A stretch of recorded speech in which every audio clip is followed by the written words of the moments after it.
сәлем сырласым арнасының тыңдармандары. Каналыма тіркеліп әңгімені соңына дейін тыңдаңыздар. Анасын буындырған бесіктегі бала. Болған оқиға. Студент кезімде бір құрбымның ауылына қонақ болып бардым. Кешке дастархан басында отырғанда атадан берілетін қасиет туралы әңгіме болды. Егер қасиет қонған адам қайтыс болған соң, балаларының бірі сол жолды ұстанбаса, тылсым құдірет ұрпағының бірін қайғылы жағдайға душар етуі мүмкін екен. Апаның айтқан әңгімесі. Мен келін болып түскенде, көрші үйге де келін түскеніне көп бола қоймаған екен. Жасымызда шамалас болған соң, қаламқас екеуміз жақсы араласып сыйлас болып кеттік. Кейде ауылда қалған ата-анамызды, туған-туысты сағынғанымызды айтып, бірге жылап та алатынбыз. Кішкентай қуанышымыз болса да бөлісетінбіз. Қонақ келе қалса, бір-бірімізге көмектесіп жүрдік.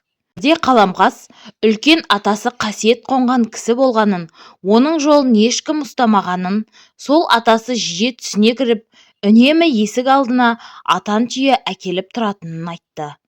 Ауылдағы емшіге айтқан екен, ол атаңның қасиеті саған қонғалы жүр, сен бата ал, егер бетін қайтарсаң зияны тиюі мүмкін, депті. Бойымда ешқандай қасиет жоқ, мен қалай бата алам, деді.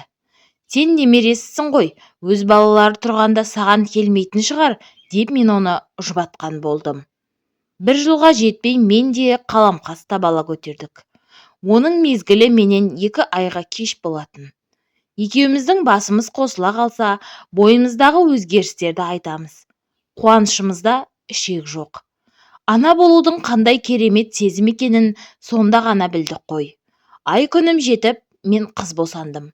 Қызым 40-нан шықпаған соң, мен үйден ұзап шықпаймын. Сондықтан қолы босаған кезде қаламқас маған келіп тұрды. Бір күні жүзінің жабырқау екенін байқадым. Не болған сұрап едім, түн болса, іштегі балам кеудемді тырмалап, бір дауыс шығаратын секілді. Таң ағарғанша ұйқы бермейді, деді.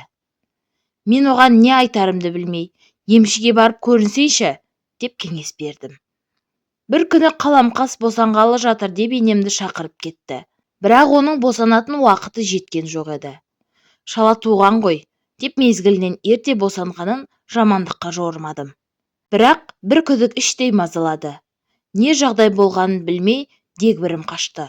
Кеш болды. Түс ауа кеткен енем де келмей қойды. Кеш қарая енем де келді әйтеуір. Бас салып сұрауға қымсындым.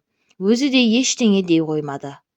Кешкі астан кейін шай ішіп отырғанда әңгімені өзім бастап, қаламқас ұл тапты ма, қыз тапты ма, деп сұрадым. Енем әр кездегідей сабырлы мінезімен сәл үнсіз отырды да, айтарға тілім бармайды, деді. Шыдай алмай тыныштық па, деп сұрадым. Құдай басқа бермесін, аяқ қолының тырнақтары сояудай, түрі адам деп айтуға келмейтін бірдеңе өлті болды, деді. Содан кейін қаламқас біраз уақытқа дейін үйінен шықпай қойды. Бір күні енемнен қызымды алып қаламқасқа барып келейін деп сұрадым. Енем, өзің барып көңілін аулап қайт, сенің балаңды көрсе көңілі бұзылар, деді. Енемнің ақылын тыңдап, өзім бардым. Қаламқас мені құшақтап, ұзақ жылады. Оған қосылып, мен де жыладым. Әлден уақытта жылағанын тоқтатып, қызым жайлы сұрады. Қылықтарын айтып едім, ол да мәз болып көңілденді. Қайтарда, мен баладан шыға алмаймын, сен келіп тұрсайшы, дедім. Ертесіне ақ ол үйге келді. Содан кейін жиі келіп қызымды ойнатып кетіп жүрді. Көп ұзамай қаламқас қуанышты хабармен келді. Тағы да аяғы ауыр екен. Бала көтеру ана үшін қандай қуаныш екенін тек ана ғана түсіне алады. Қаламқас үшін қатты қуандым. Алладан аман есен қол аяғын бауырына алып, сәбиін бауырына басса екен деп тіледім. Ай күні жеткенде қаламқас қыз тапты. Ауыл болып шілдехана тойын өткіздік. Қаламқастың қызы әлі 40-нан шықпаған соң мен барып тұрдым. Өзімше білгенімді үйретем. Бір күні қаламқас, бала қанша айлығында сылқылықтап күледі, деді. Ойымда ештеңе жоқ, 3-4 айда шығар, дедім. Ал менің қызым 40-нан шықпаса да сықылықтап күледі. Сонда қалай болғаны, деді. Мен не деп айтарымды білмей тосылып қалдым. Қаламқас әңгімесін жалғап, ұйықтаған соң түн ортасы ауғанда қызымның сықылықтап күлген дауысынан оянам деді. Дауысты түсіңде еститін шығарсың, деп жұбаттым. Өзім де солай шығар деп ойладым. Арада 4-5 ай өткенде қаламқас көтеріліп ауырады екен деген сөз шықты. Бірақ мен ол әңгімеге сене қойғам жоқ. Өйткені қаламқасты күнәра көрем, бойынан ондай өзгеріс байқаған емеспін. Бір күні енемді сол үйге шақырды. Келген соң енем, кейінгі уақытта қаламқастың бойынан ештеңе байқамадың ба деп сұрады. Жоқ, неге сұрадыңыз дедім. Енемнің айтуынша, түнде ұйықтаған кезде қызы бесіктен босанып келіп, қаламқасты буындыратын көрінеді. Өлдім-ау дегенде қызының қолынан босап шығады екен. Қаламқас есін жиям дегенше қайта барып бесігіне жатып алатын көрінеді. Ол сөздерге сене қоймай, түбінде қара басатын шығар дедім. Көпті көрген енем, жоқ, бұл жерде бір гәп бар сияқты, деді. Келесі күні қаламқастың халін білуге бардым. Ол өте көңілсіз екен. Мән-жайды қалай сұраудың да жөнін таппай отырғам. Өзі сөз қозғады. Енемнің айтқанын қайталады.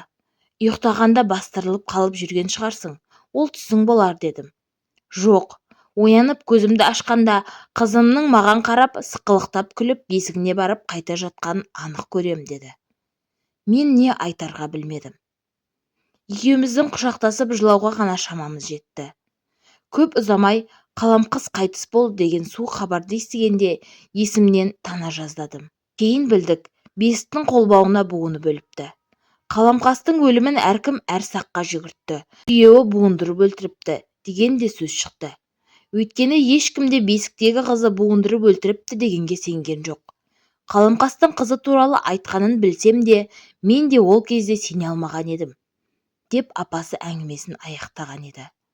Апамның айтуынша, қаламқастың өліміне атадан келе жатқан тылсым қасиет себеп болған болуы ықтимал. Егер түсіңде аян берсе, бойыңда қасиет болмаса да бата алған жөн. Бата алған соң атаның қасиеті ақырын-ақырын бойға дариды екен. Кім білсін, бәлкім бұл сөзде де бір шындық бар шығар. Ал сіздердің ойларыңыз қалай? Комментарияға бөлісе кетіңіздер.